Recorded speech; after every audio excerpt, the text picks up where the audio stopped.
Sa number 2,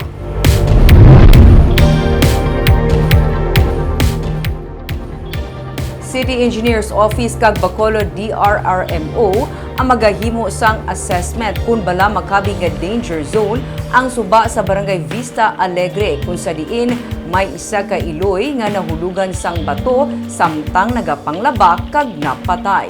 May report si Romeo Subaldo. Sa haya sang 31 anyos nga si Ginaline Iniez, ini sa gihapon makapati ang iya sini nga mga himata kung paano natabo kan abisuhan niya pang iya sini 4 ka tuig nga hinablos nga magtakas halin sa suba kay mahulog nga bato. Sa gani mismo, wala makapangaman nga may mahulog nga bato sa iya nga likod. Tudoy.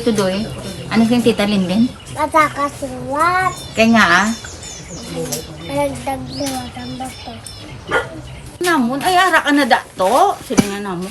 Nga o, siling ni mama ni tita Linden, may bato kuno.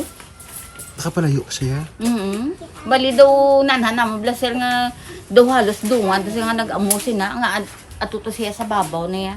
Ang bata ang hindi naluya magbalik pa sa suba bangod sa trauma. Domingo sang aga, samtang nagapanglaba si Ginaline kagang iya mga himata kag kaingud balay sa magsungay Pequeño River sa Barangay Vista Alegre sa Bacolod, sa ginali na lang nga mahulog ang dako nga bato kag nag-igo siya sini nga likod nga nagresulta sa iya nga kamatayon. Gani para masiguro nga wala na sa may mahalitan pa, ginpa-assess ni punong Barangay Leandro Lacson de Leon sa City Engineers Office kag sa City Disaster Risk Reduction Management Office kung bala makabig nga danger zone ang lugar. Requested them for a technical analysis of the area if needed to be declared a danger zone, and if it's going to be declared a danger zone, until where, so that may demarcation na no wala tao. Kaina, nagpatigayon sa inspeksyon si Engineer Alan Aguilion sa City Engineers Office sa area. Gingkatuan mismo ang bahin sa suba kung sa diin nahulugan sang bato ang biktima. Hindi na nila makuha. Kaya naipit na siya, nagala. Pilding sa halinong? Adra o? Posible ko nung sa sige nga pagbubo sang ulan, naghumok ang duta kag dadagdag ang bato. Masami, ang mga higad sa suba ang ginakabigid man nga danger zone. Ati, kung tanawon tayo, basta higad siyang sapa, considered as danger zone eh.